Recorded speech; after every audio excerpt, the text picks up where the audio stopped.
Hollywood Hoop Dreams aren't only made from magic, they also come in the form of original podcasts from the Hoop Ball Network. So if you're the Lakers zooming out, are you tempted to bring back DeMarcus Cousins in the playoffs? And do you disrupt the dynamic at that point if he's healthy enough to play? Join Ethan, JC, and the thriving Lakers community around the world to talk about all things Lakers. The Lakers this season has come to expect of this team is consistent winning. That is something we have not been able to say since I've seen Andrew Bynum in a Lakers uniform. The show is available everywhere pods are found, and you can follow the show on Twitter at HoopBallLakers.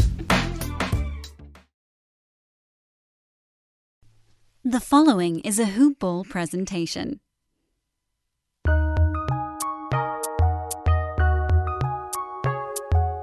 Welcome to the Fantasy NBA Today podcast.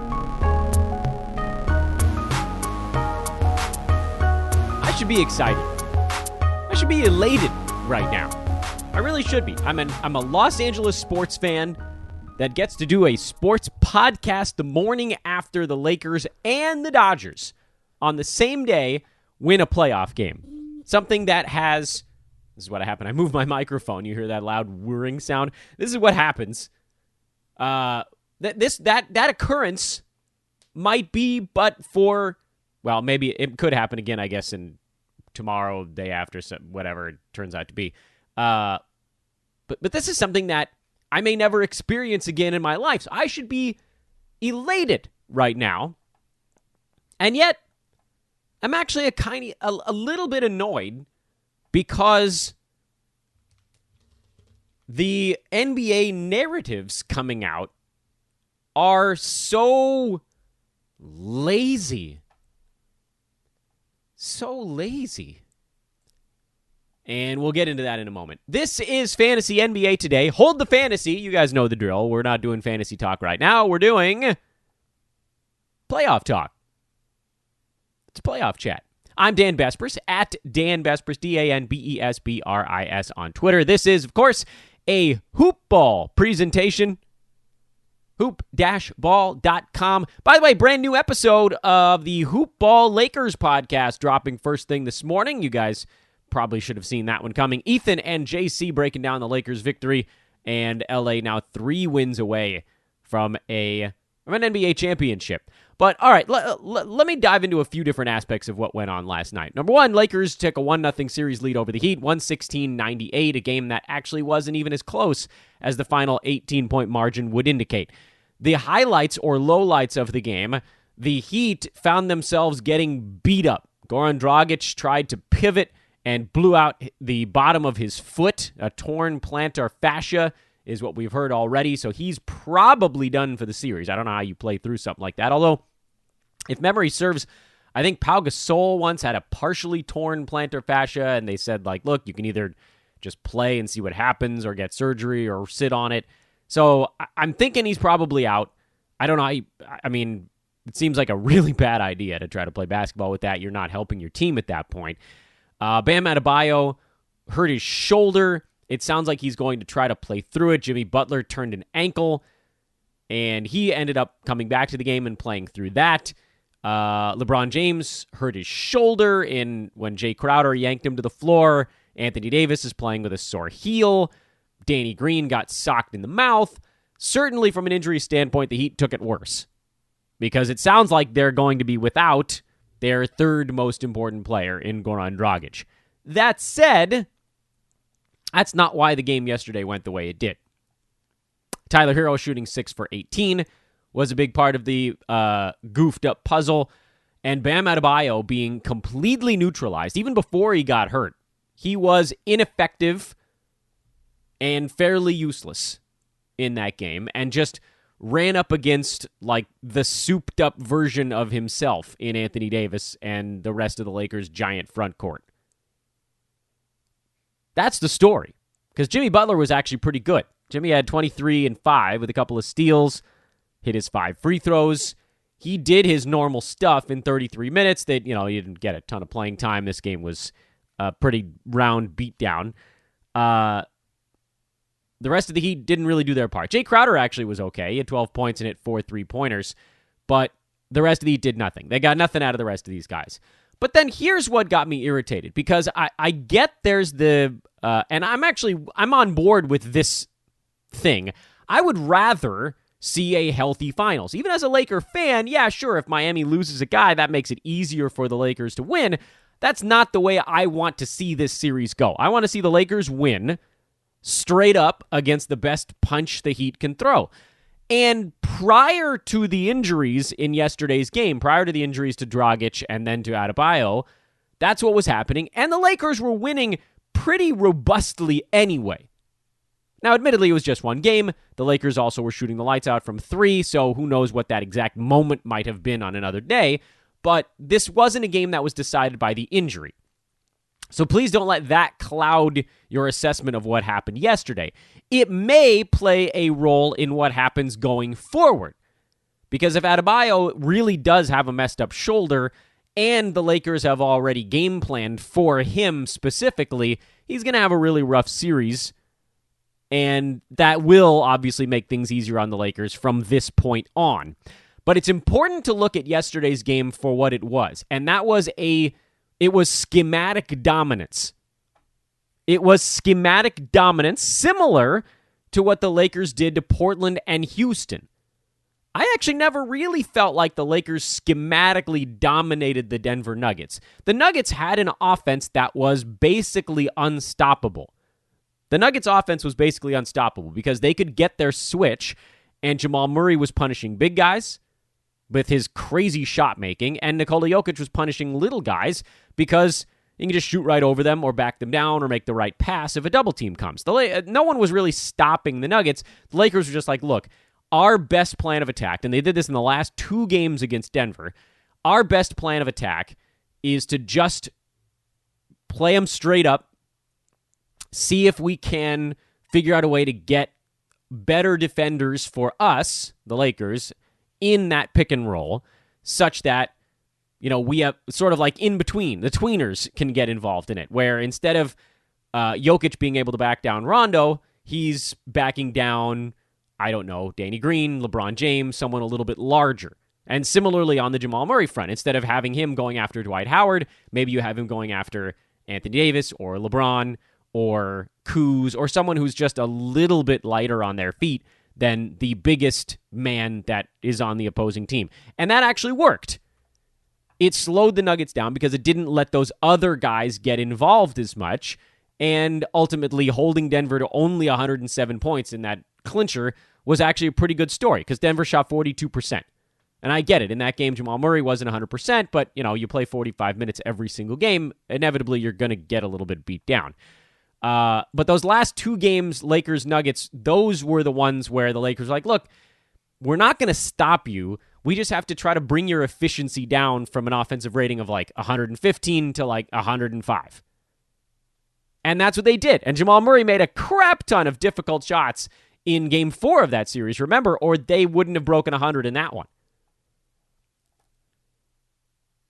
I didn't think the Lakers dominated the Nuggets the way a 4-1 final might have indicated. But they did. They played the math game in that third round because they were like, look, we believe that we have an offense that can post a better mark than whatever we can do to sort of take you out of your first thing. What we saw yesterday against Miami, outside of the Heat getting off to an early 23-10, 23-10, or was it 26-10? I think it was 23-10 opening spurt, was schematic dominance. The Lakers forced the Heat into shooting off the dribble. Their rotations were good. They chased them off of the three-point line. They didn't let Adebayo feature as a passer in the offense by doing a lot of switching off ball to make sure that guys weren't getting open. They covered the cutters. And I thought this was a really interesting stat. There's a dude on Twitter, his name, he goes by Crangus McBasketball, but he has some really good Lakers numbers. And one of the ones from yesterday that was really interesting is on Adebayo. Bam has averaged 5 assists per game in the playoffs until last night when he had 0.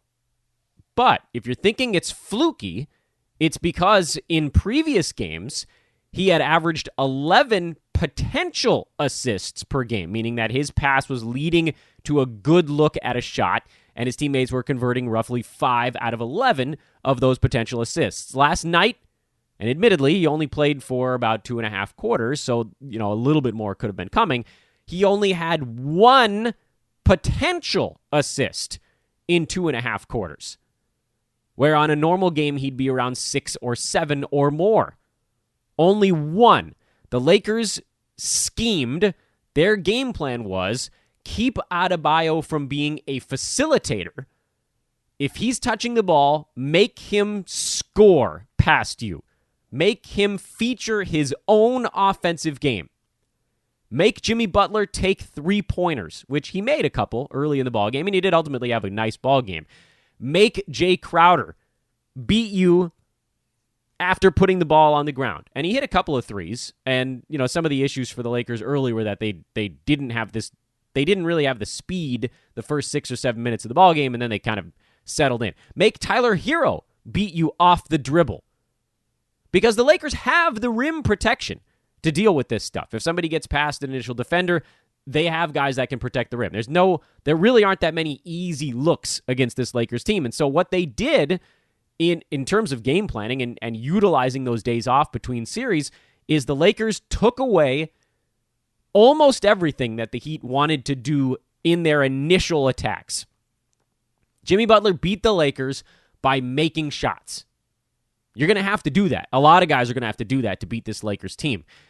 On the other side, the Lakers just rammed it down their throat. They out-rebounded the Heat 54-36. They used that size advantage in a colossal way. Interesting enough, the Lakers shot far more free throws than the Heat, but were actually called for more fouls than Miami in the ballgame. So it wasn't that the foul discrepancy was all that large. It was where they were occurring. Lakers fouled the Heat a bunch on the perimeter.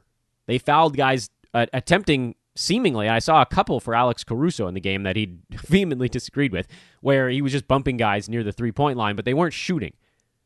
They didn't foul jump shooters. That was a pretty big deal for the Lakers yesterday. They tried not to give Butler too many foul shots by, not allowing him to create that contact. And then the rest of those guys, but besides Butler and Adebayo, it's an easier task to keep the rest of those guys off the line. With Dragic, even before he got hurt in that ballgame, he didn't attempt a free throw because the Lakers were sagging back. Now, the game plan against Miami was relatively straightforward. We covered it on yesterday's podcast. You make those guys beat you by shooting over you.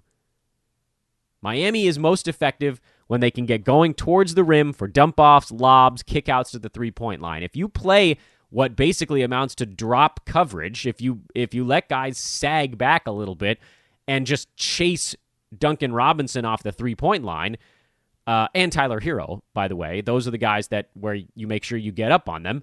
The rest of those dudes are not hurting you. Butler doesn't want to pull up from behind a screen. Dragic doesn't really want to pull up from behind a screen. Those guys want to come around it and drive into your teeth. Take that away, and the Heat go into a largely dribble handoff kind of team.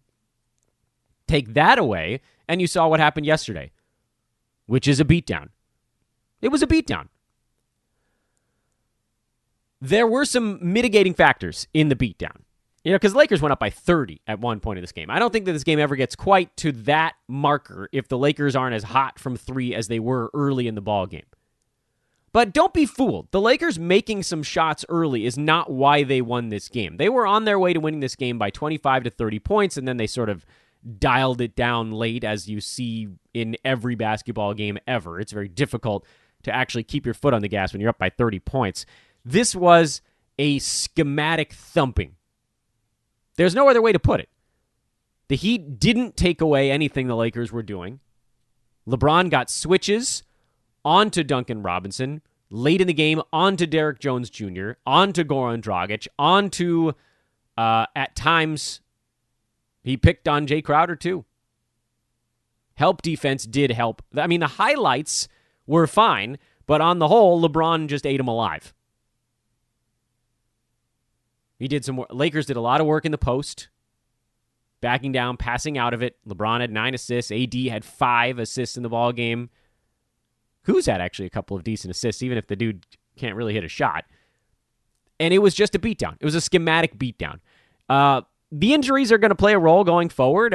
If it's just Dragic that's out, it doesn't change a ton for the Lakers because I think they'll cover Tyler Hero relatively similarly to how they cover Goran Dragic. They'll make him, as a pick-and-roll ball handler, they'll make him be a shooter as opposed to a driver. And if he's catching the pass, you make him put the ball on the ground. Tyler Herro's shown himself to be a very adept catch-and-shoot guy. Same with Duncan Robinson, same with Jay Crowder. Lakers just have to make sure those guys don't do that, force Jimmy Butler to shoot, and then, keep doing what they did to Bam. I was surprised, honestly, at how lopsided that game was yesterday. I don't think they're all going to be like that, even if the Heat are missing someone. I think you'll see them make a couple more difficult shots. The Heat missed pretty much all of their hard shots in that game, aside from maybe one or two Jimmy Butler difficult shots. Lakers made a few of their hard shots. That tends to swing things a little bit. So, the next couple games will likely be closer than the 18 to 30 window that we saw for large portions, but there's going to have to be large-scale changes on the Miami side. Zone didn't work. Lakers just knocked down a three-pointer, and Miami abandoned it. They ran it for like 2 plays, I think, in yesterday's game. It was very brief. What about from a betting standpoint? Well, I thought the Lakers would win the game straight up. I actually thought Miami would cover, although I think I said I was probably leaving both the side and the total alone in the game to look instead at sort of combining some odds and ends with a half unit on Bam to win Finals MVP, a half unit on Jimmy to win Finals MVP. Those are not dead, by the way, if Miami can figure this thing out. And then I think we looked at taking the Lakers on the money line for the game yesterday at minus 190. So that would have hit now. And now you have an opportunity, if you want to hedge a little bit, right? So if we're working off of what we talked about on yesterday's podcast, the Lakers won that minus 190 wager on the game on the money line. So we're now up 1 unit, but we have a unit laid out, a half a unit on Bam to win Finals MVP and a half unit on Jimmy to win Finals MVP. If we do nothing right now, a worst-case scenario is we break even. If we did nothing at all at this exact moment because we won our unit, and effectively you can say we took that winning unit from yesterday, and that's the one that's currently being split between Bam and Butler. The game tomorrow, by the way, already has a line out. Lakers are favored by 8, so the assumption there is that Bam is going to miss that ball game, although I don't know that that's the case. The money line on that game is minus 360. Total is at 217. Total basically was right on the mark yesterday. There was a shot at the end of the game that would have, I think, put the total right on 217.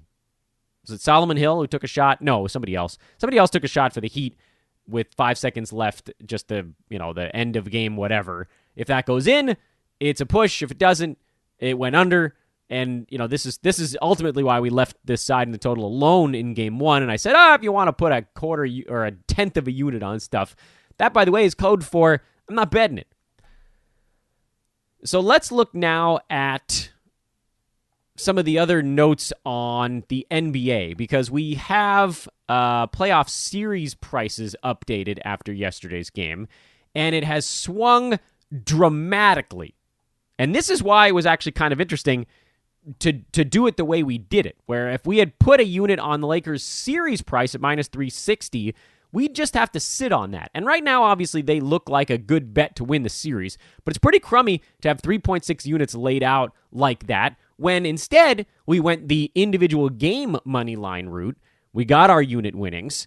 It's currently split between 2 Heat players for Finals MVP, and we can reassess what we want to do from here. The series price, by the way, is now Lakers at minus 1,800. It is now a very ugly wager. The Heat are a 10-1 underdog all of a sudden. So that went up from plus 290 to plus 985, thanks to the ugly loss in Game 1 and the injuries suffered in Game 1. This is a difficult time to put money on anything. You're certainly not taking the Lakers at minus 1770, so just take that off the board. That's not even in consideration. No one would ever lay that kind of money on something where, what if LeBron gets hurt or AD gets hurt in the next ball game? Anything can happen. In the anything can happen realm, I wouldn't kill you if you put a quarter unit on the Heat at plus 985. I also think I'd probably leave it alone. So then you look at some of the other stuff that's on the board. You can bet on when the series finishes. Sweep is at plus 120, which is clunky. Obviously, the same price as betting the Lakers win 4-0. That's also plus 120. Game 5 finish plus 200. Same price as if the Lakers win it 4-1. If you think this series still goes 6 or 7 games, you could potentially get some interesting odds on it. I think what I'd probably do now is just squat for a game. I don't know that we need to get in on anything because in all likelihood, the Heat are probably going to lose this series. I said that on yesterday's show. I thought it would go about 6 games, and I thought the Lakers would win because it did seem like they had the right counters. I didn't expect it to be that big of a smacking in Game 1, and I also didn't expect multiple injuries to take place. The injuries you really can't see coming. There's a fear here, I think, of the Lakers maybe taking their foot off the gas if they hear about Bam and Dragic missing Game 2. In that case, I think I'd probably take the Heat because you're probably going to be catching 8 or 9 points with them at that point. I don't know how the Lakers keep the same energy up in a game where they probably are able to turn it on enough to win it late. But that would be what I'd look for in tomorrow's game, and we'll talk more about that when we get to tomorrow's game. But I do have a rant kind of locked in the chamber at this point, and the rant is that the narrative circling, and it even started yesterday before the series began, was that the Lakers are somehow getting lucky. That is a lazy, lazy narrative. So lazy. First of all, the Lakers had, before the bubble, the second best record in the NBA, behind the Bucks. So lucky? No. They were the best team in the league on the road in the NBA. Lucky? Nope. One of the best home records in the NBA, but a lot of teams had really good home marks. Lakers are the number 1 seed in the Western Conference. If you get the number 1 seed, you should have an easier path to the playoffs. It's why teams try to win regular season games. Clippers fans, I know, are actually quite annoyed about this. They're pissed that their team didn't win more regular season games and maybe get to avoid the Mavericks in the first round, although that series turned out to be easier than expected because KP went down. But here's why none of that makes sense. It's why it's such a lazy take. Oh, the Lakers didn't have to go through the Bucks or the Raptors or the Celtics or the Clippers to get to this point to win a championship. Guess what? They played teams that beat those teams. Or are currently doing so. I know that basketball isn't really a transitive property kind of situation, but you guys do realize, those of you perpetuating this insanely lazy theory, that the Heat beat the Bucks. The Heat beat the Celtics. Handily beat both of those teams. The Celtics beat the Raptors. Then the Heat beat the Celtics. The Heat beat the Pacers. The Bucks weren't good in the playoffs either of the last 2 years. The Raptors had a tougher time last year with Philly. Philly would have been a tough team in the playoffs if they were healthy this year, and they may have a new coach by the end of today. What about in the Western Conference? Oh, well, the Lakers didn't have to go through the Clippers. They played the team that beat the Clippers and creamed them. Oh, the Rockets gave up. The Rockets gave up because the Lakers manhandled them. They got to play the Blazers. Does no one remember that a month ago I was told on air I should bet the Blazers to win that series? That the Lakers are, quote, the worst 1 seed in NBA history, and Portland is, quote, the best 8 seed in NBA history. I was told those exact things, and then the Lakers creamed Portland. It is a lazy take to say the Lakers are getting lucky. What's an actual... This is why you need to watch every damn game at this point. The Lakers are really, really good, particularly on defense. And this is, I think, what screws people up. Most casual fans, and I would never fault them for this, most casual fans don't watch anything going on defense. And that's totally fine. But those of us that bet on the game, we have to be a little bit more tuned into that. Those of us that play fantasy sports, we have to be tuned into defensive stats, although actual schemes don't really come into play all that much. If you haven't been watching this Lakers team closely, particularly here in the postseason, then you might miss it. But they've run a litany of different defensive schemes in this playoffs so far. The way they covered Dame was different than the way they covered McCollum, was different than the way they handled James Harden, was different than the way they handled Russell Westbrook. The Lakers built a team with an all-world defensive big man in Anthony Davis, and then basically 3-and-D guys, well, obviously LeBron, who's the engine, but then 3-and-D guys pretty much everywhere else on the floor, aside from a backup playmaker in Rajon Rondo, who was horrible during the regular season. He was terrible. He didn't guard anyone. He's trying in the playoffs. Defensively, he's trying. He's still missing some stuff, but as far as gimmicky defenses, he's actually been a pretty key part of that. What all of these people are missing when they say the Lakers are just getting lucky, that they're catching teams when they're not having good games, that's lazy. These teams are not having good games because the Lakers are taking away their top 2, 3, 4 methods of attack. They exploited the fact that if you get up on Dame, if you run what's called a catch hedge and aggressively double him on a pick and roll, and he has to give it back to a big man that isn't a good short roll passer in Nurk or Whiteside, you remove Portland's offense. That's Portland's offense. Dame pick and roll and Dame ISO is Portland's offense. Lakers had some guys that could stick with him a little bit in isolation. He's a good finisher around the rim, but not going through Anthony Davis, Dwight Howard, and JaVale McGee. And so Portland had no counter. And then offensively, there's just nothing that teams can do to the combination of LeBron, AD, and anybody making a shot at any given moment. Houston, the Lakers figured out, and I don't know why other teams haven't either, that if you get the ball out of James Harden's hands, he stands at center court with both thumbs up his rectum. He doesn't move. So then you're playing 4-on-5 if you're the Rockets, and so the Lakers just let Russ have it, sag back, dare him to shoot, and he builds a brick wall. The Rockets didn't give up. They just had no way to beat him. Without James Harden moving, give the Nuggets a ton of credit. That was the only team that had a plan B, plan C, plan D, plan E, and ran through all of them, and why they were competitive in every single damn game. Other than the first one where they just had no energy. The Nuggets series was far and away the toughest series the Lakers have gone through so far because they had those counters. They moved Jeremy Grant around.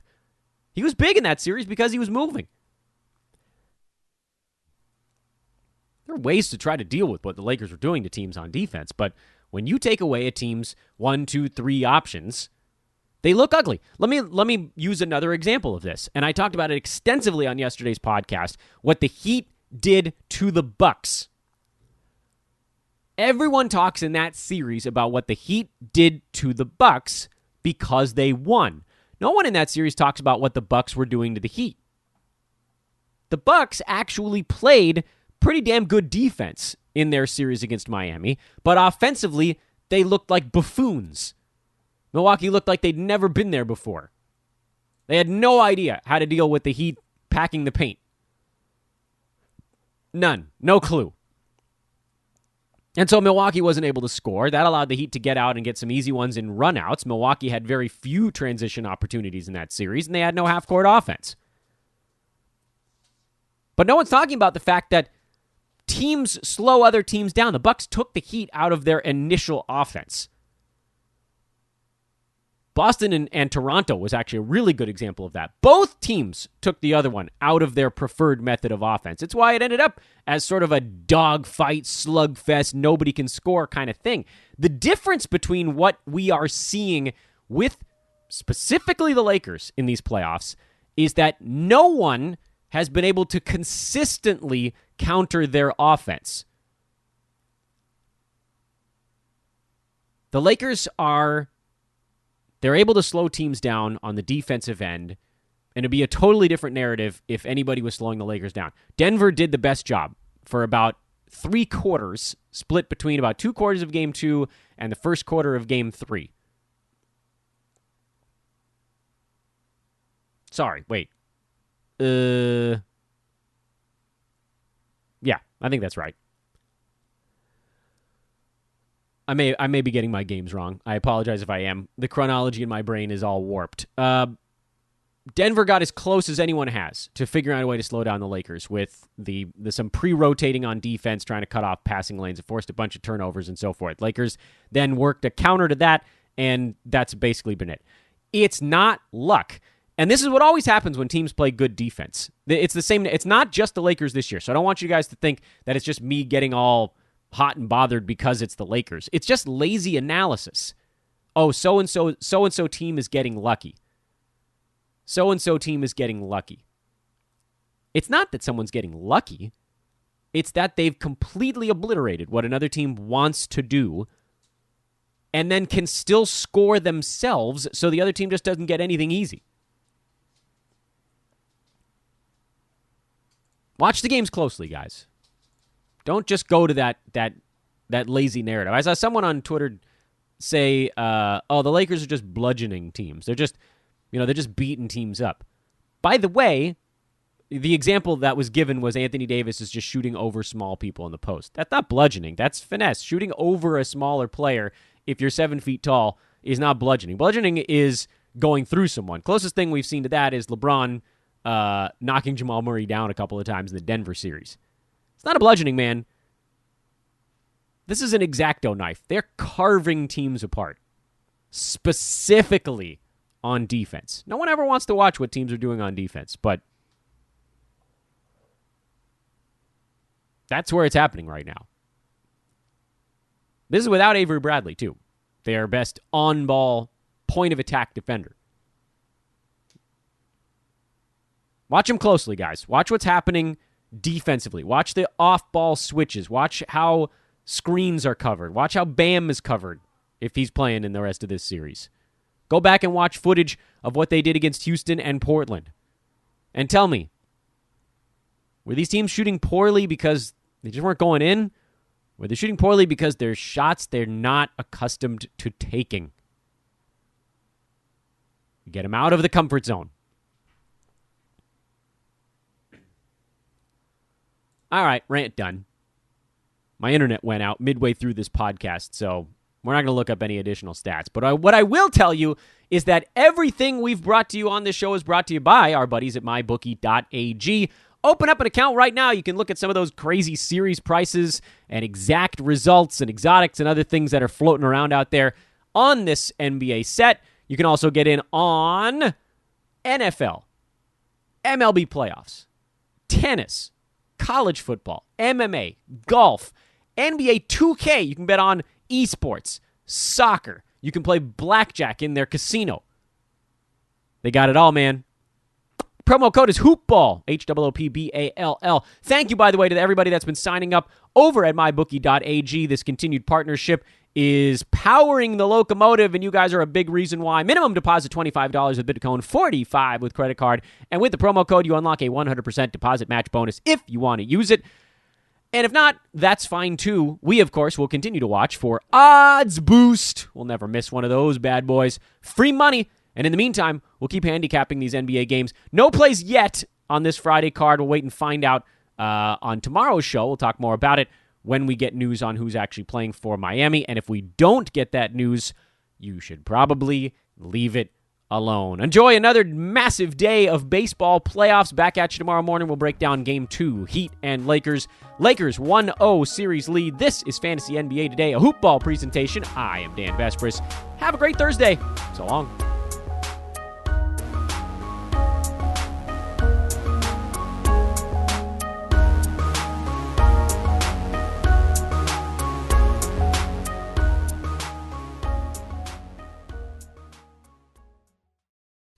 This has been a Hoop Ball presentation.